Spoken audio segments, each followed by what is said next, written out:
चांद हमारा सबसे नजदीकी और प्रिय आसमानी पड़ोसी हजारों सालों से इंसानों को अपनी ओर खींचता रहा है और हमें प्रेरित करता रहा है। इसकी कोमल रोशनी हमारे रात के आसमान को जगमगाती है और हमें सुकून देती है, अनगिनत कहानियों और किंवदंतियों को जन्म देती है जो पीढ़ियों से चली आ रही है। लेकिन चांद ब्रह्मांड में सिर्फ एक खूबसूरत चेहरा नहीं है। हमारे साथ इस सफर में शामिल हो जब हम अपने इस आसमानी साथी के रहस्यों को उजागर करते हैं। चांद एक बंजर और हवा रहित दुनिया पहली नजर में एक साधारण सी चीज लग सकती है, लेकिन गौर से देखने पर हमें कई रोचक तथ्य मिलते हैं। इसकी त्रिज्या 1737 किलोमीटर है, जो इसे पृथ्वी के आकार का लगभग 1/4 बनाती है। चांद पृथ्वी से औसतन 3,84,400 किलोमीटर की दूरी पर आराम से बैठा है। कक्षा और घूर्णन के बीच का यह तालमेल ही कारण है कि हम हमेशा चांद का एक ही चेहरा देखते हैं। बिना किसी वातावरण के चंद्रमा की सतह पर बहुत ज्यादा तापमान का अनुभव होता है। चांद हमारे आसमान में एक शांत पहरेदार, सदियों से खोजकर्ताओं और सपने देखने वालों को अपनी ओर बुलाता रहा है। इसकी रहस्यमयी सुंदरता और अनगिनत कहानियों ने मानवता की कल्पना को हमेशा से प्रेरित किया है। हमारी यात्रा 1959 में शुरू होती है, जब सोवियत संघ ने लूना 2 लॉन्च किया था, जो चंद्रमा की सतह पर सफलतापूर्वक पहुंचने वाला पहला अंतरिक्ष यान था। यह एक ऐतिहासिक उपलब्धि थी, जिसने अंतरिक्ष अन्वेषण के एक नए युग की शुरुआत की। चांद तक पहुंचने की दौड़ 1960 के दशक में अपोलो कार्यक्रम के साथ अपने चरम पर पहुंच गई। नासा के इस महत्वाकांक्षी कार्यक्रम ने हमें चांद की सतह पर मानव को उतारने का सपना दिखाया। नील आर्मस्ट्रांग का चंद्रमा की सतह पर पहला कदम मानव इतिहास का एक महत्वपूर्ण क्षण था। यह एक छोटे कदम के लिए एक आदमी है, लेकिन मानवता के लिए एक विशाल छलांग। ये शब्द हमेशा के लिए इतिहास में अंकित हो गए। अपोलो मिशन ने चांद के बारे में हमारी समझ को काफी बढ़ाया। इन मिशनों ने हमें चांद की भूगर्भीय संरचना, उसकी सतह और वहां के वातावरण के बारे में महत्वपूर्ण जानकारी दी। चीन, भारत और जापान जैसे देशों ने चांद पर अपने मिशन भेजे हैं, जिससे इस दिलचस्प दुनिया के बारे में हमारी समझ और गहरी हुई है। इन मिशनों ने चांद की सतह पर पानी की खोज, वहां के खनिज और अन्य महत्वपूर्ण वैज्ञानिक जानकारियों को उजागर किया है। चांद की खोज की यह यात्रा अभी भी जारी है और भविष्य में और भी रोमांचक खोजें हमारा इंतजार कर रही हैं। भाग 4, चांद का नृत्य। चांद के बदलते रूप को समझना। क्या आपने कभी रात के आसमान में चांद के बदलते रूप को देखा है? यह एक अद्भुत दृश्य है जो हमें प्रकृति की सुंदरता और खगोलीय घटनाओं की जटिलता का एहसास कराता है।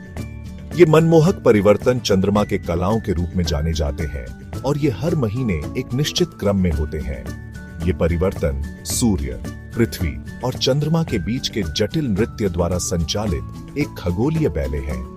जब ये तीनों खगोलीय पिंड एक विशेष स्थिति में आते हैं, तो हमें चंद्रमा के विभिन्न रूप दिखाई देते हैं। चंद्रमा की कलाओं को समझने की कुंजी यह पहचानने में है कि चंद्रमा का अपना प्रकाश नहीं है। यह सूर्य के प्रकाश को परावर्तित करता है, जो इसे चमकदार बनाता है। जैसे ही चांद हमारे ग्रह की परिक्रमा करता है, हम इसे अलग अलग कोणों से देखते हैं। जिस कोण से हम इसके प्रकाशित आधे हिस्से को देखते हैं, वह बदलता रहता है, जिससे हमें चंद्रमा के विभिन्न रूप दिखाई देते हैं, जिससे घटते और बढ़ते चांद का भ्रम पैदा होता है। यह प्रक्रिया निरंतर चलती रहती है और हर महीने हमें चंद्रमा के सभी रूप देखने को मिलते हैं। भाग 5, चांद पर पानी। एक खोज जिसके कई मायने हैं।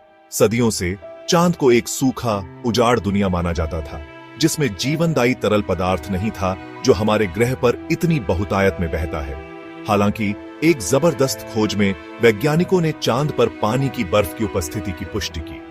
ये क्रेटर सूर्य की तेज किरणों से सुरक्षित ब्रह्मांडीय रेफ्रिजरेटर के रूप में कार्य करते हैं, जो अरबों वर्षों से बर्फ को संरक्षित करते हैं। चांद पर पानी की खोज का चंद्र अन्वेषण के भविष्य के लिए गहरा प्रभाव है। भाग 6, पृथ्वी पर चांद का असर। चांद अंतरिक्ष की विशालता में हमारा निरंतर साथी, केवल एक खगोलीय पड़ोसी से कहीं अधिक है। चांद के प्रभाव का शायद सबसे स्पष्ट प्रकटीकरण हमारे ज्वार भाटा का उतार चढ़ाव है। चांद का गुरुत्वाकर्षण पृथ्वी के महासागरों को अपनी ओर खींचता है, जिससे पानी के उभार बनते हैं, जिन्हें हम उच्च ज्वार के रूप में अनुभव करते हैं। हमारे ग्रह पर चांद का प्रभाव ब्रह्मांड की परस्पर संबद्धता का प्रमाण है। भाग 7, चांद पर खोजबीन का भविष्य। चांद, जो सदियों से मानवता के लिए एक रहस्य और प्रेरणा का स्रोत रहा है, अब हमारे वैज्ञानिक और तकनीकी प्रयासों का केंद्र बिंदु बनने जा रहा है। जैसे ही हम अंतरिक्ष अन्वेषण के एक नए युग के कगार पर खड़े हैं, हम चांद पर वापस जाने और वहां स्थायी उपस्थिति स्थापित करने की योजना बना रहे हैं। यह केवल एक यात्रा नहीं होगी, बल्कि एक स्थायी मिशन होगा। चांद एक बार फिर मानवीय महत्वाकांक्षा और वैज्ञानिक खोज के लिए एक ठोस गंतव्य के रूप में संकेत देता है। यह हमारे लिए एक परीक्षण स्थल होगा, जहां हम नई तकनीकों और जीवन समर्थन प्रणालियों का परीक्षण करेंगे। नासा के नेतृत्व वाला आर्टेमिस कार्यक्रम इस दशक के अंत तक चांद पर एक स्थायी मानव उपस्थिति स्थापित करने का लक्ष्य रखता है। इस मिशन का उद्देश्य न केवल चांद पर रहना है, बल्कि वहां से आगे के अंतरिक्ष अभियानों के लिए तैयारी करना भी है। कल्पना कीजिए कि अंतरिक्ष यात्री चंद्र सतह पर रह रहे हैं और काम कर रहे हैं, जबरदस्त शोध कर रहे हैं। वे वहां के संसाधनों का उपयोग करके जीवन समर्थन प्रणालियों को बनाए रखेंगे और नई खोजें करेंगे।